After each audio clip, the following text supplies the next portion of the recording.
सोचो एक दिन अवेंजर्स का सिस्टम बिल्कुल शांत है, कोई एलियन इन्वेशन नहीं, कोई पोर्टल ओपन नहीं हो रहा और तब अचानक अर्थ 616 में एक स्पेसशिप होता है, वो भी बिना किसी एंट्री के, बिना किसी पोर्टल के और बिना किसी डिस्टर्बेंस के, जैसे वो हमेशा से यहीं का हो। और यही मूवमेंट डूम्सडे का सबसे घातक मूवमेंट बन सकता है, क्योंकि स्पेसशिप किसी रैंडम टीम का नहीं बल्कि फैंटास्टिक फोर का होगा। और उनके साथ आता है एक ऐसा आदमी जो मल्टीवर्स को समझने की बजाय उसे कंट्रोल करना चाहता है। मैं बात कर रहा हूँ डॉक्टर विक्टर वॉन डूम की। तो चलो फिर बिना किसी देरी के करते हैं वीडियो को स्टार्ट। मैं हूं आपका दोस्त expression dude, so let's get into the video. तो सबसे पहले एक चीज क्लियर कर लेते हैं। देखो, ज्यादातर लोग ये मान के चलते हैं कि मल्टीवर्स ट्रैवल का मतलब होता है एक यूनिवर्स से दूसरे यूनिवर्स में ट्रैवल करना, जैसे कि पोर्टल खुलना, उसके अंदर घुसना, दूसरी दुनिया में लैंड करना। पर फैंटास्टिक फोर का मेथड बिल्कुल अलग है और ये डिफरेंस समझना भी बहुत ज्यादा जरूरी है, क्योंकि यहाँ हम रीड के दिमाग की बात करेंगे। देखो, रीड कोई नॉर्मल साइंटिस्ट नहीं है, वो यूनिवर्स को अलग अलग जगह की तरह नहीं देखता बल्कि अलग अलग कंडीशंस की तरह देखता है, जैसे पानी का बर्फ बनना, स्टीम बनना, पर पानी रहता वही है, बस उसकी फॉर्म चेंज हो जाती है। और हमारे रीड के लिए भी मल्टीवर्स वही है। सिंपल लैंग्वेज में समझाऊं तो रीड दरवाजा तोड़ के अंदर नहीं आता, वो खुद को उस रूम के लायक बना लेता है। अब चलो मैं तुम्हें एक रेडियो के एग्जांपल से भी समझाता हूँ। अब मान लो कि अगर तुम 98.3 FM पर हो और तुम्हें 104 FM सुनना है, तो तुम क्या ही करोगे? सिंपल है, तुम बस नॉब को घुमा दोगे और फ्रीक्वेंसी को चेंज कर दोगे। सेम हमारे फैंटास्टिक फोर का शिप भी ऐसे ही काम करता है। देखो, एक्सेल्सियर जो कि फैंटास्टिक फोर का ही शिप है, ये कोई नॉर्मल स्पेसशिप नहीं है। ये सिर्फ स्पेस में ट्रैवल नहीं करता बल्कि रियलिटी के रूल्स के साथ ट्रैवल करता है। मतलब कि शिप अपना टाइम फ्लो, मैटर का बिहेवियर, डायमेंशनल फेज सब कुछ चेंज करता है जब तक वो टारगेट यूनिवर्स से मैच ना हो जाए। और जब मैच हो जाता है तो एंट्री की जरूरत नहीं होती, इसलिए कोई आसमान नहीं फटता, क्योंकि टेक्निकली तो कुछ एंटर ही नहीं होता। पर एक सवाल हमारे मन में फिर भी आता है कि शिप अपने रूल्स को चेंज कहां करता है? मतलब कोई तो जगह होगी ना जहां पे शिप अपने रूल्स को चेंज करता होगा। तो इसका बहुत सिंपल आंसर है नेगेटिव जोन। देखो, नेगेटिव जोन एक ऐसी जगह है जहां रूल्स फॉलो ही नहीं होते। मतलब यहाँ पर ना टाइम स्टेबल रहता है और ना ही स्पेस फिक्स्ड होता है, और बस इसीलिए ये परफेक्ट जगह है शिप को रीसेट करने के लिए। और अगर तुम्हें अब भी समझ नहीं आया तो बस इतना समझ लो कि नेगेटिव जोन एक चेंजिंग रूम है।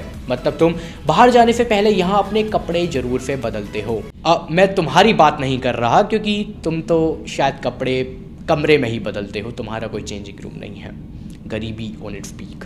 खैर, आगे बढ़ते हैं वीडियो में। तो देखो, हमने नेगेटिव जोन देख लिया, ये भी देख लिया कि आखिर वो जगह क्या है, पर इसका प्रोसेस नहीं समझा, तो फिर वो भी समझते हैं। देखो, पहले शिप नेगेटिव जोन में जाता है और नॉर्मल फिजिक्स वहां काम नहीं करती। फिर शिप अपनी फ्रीक्वेंसी को चेंज करता है, अर्थ 616 लॉक करता है और शिप वहां से डायरेक्ट एग्जिस्ट करता है, बिना किसी टनल, बिना किसी पोर्टल और बिना किसी ड्रामा के। लेकिन लेकिन लेकिन यहीं पर स्टोरी का ट्यून बिल्कुल चेंज हो जाता है, क्योंकि जहां रीड रिचर्ड 5 देखता है वहां हमारा डॉक्टर डूम अपॉर्चुनिटी देखता है, क्योंकि हमारे डॉक्टर डूम को कुछ इन्वेंट करना पसंद ही कहाँ है, उसे तो बस यूज करना पसंद है। इसलिए डॉक्टर डूम रीड के शिप के इंजन में थोड़ा टेक ऐड करता है और थोड़ी सी मैजिक ऐड करता है, और बस अब डूम के पास एग्जिस्ट पॉइंट लॉक करने की भी पावर आ चुकी है, रिटर्न ट्रैवल बंद करने की भी पावर आ चुकी है, और अर्थ 616 की एनर्जी ड्रेन करने की भी पावर आ चुकी है। और ये सब कुछ होता है रीड के ही बनाए हुए रास्ते से। पर एक सवाल हमारे मन में फिर भी आता है कि आखिर हमारे डॉक्टर डूम ने अर्थ 616 ही क्यों चुना? मतलब कि वो अर्थ 828 भी चुन सकता था या फिर कोई और अर्थ भी चुन सकता था, पर उसने सिर्फ अर्थ 616 ही चुना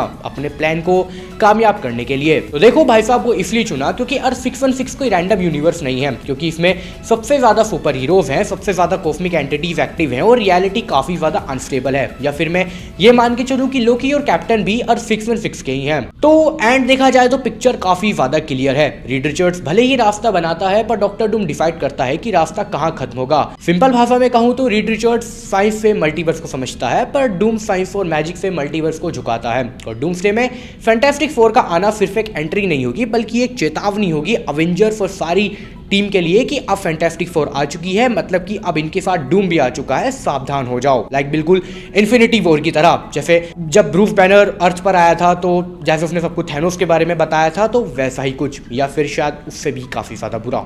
तुम्हारा खैर इस पे क्या ओपिनियन है, जरा मुझे कमेंट्स में जरूर बताना और चैनल को सब्सक्राइब याद से कर देना। और बस आज के लिए बहुत हो गया, वीडियो में इतना ही था। आई होप कि तुम्हें ये थ्योरी बहुत इंटरेस्टिंग लगी होगी। एंड मैं पहले ही बता रहा हूँ, ये मेरा पहला वीडियो टेलीप्रॉम्प्टर के साथ है, तो प्लीज़ वीडियो में अगर कुछ भी नेगेटिव पॉइंट्स हैं तो मुझे कमेंट्स में जरूर बता देना। और अगर मैंने थोड़ा जल्दबाजी कर दी हो बोलने में या फिर तुम्हें कुछ भी चीज़ों को समझाने में, तो मुझे वो भी चीज़ बताना।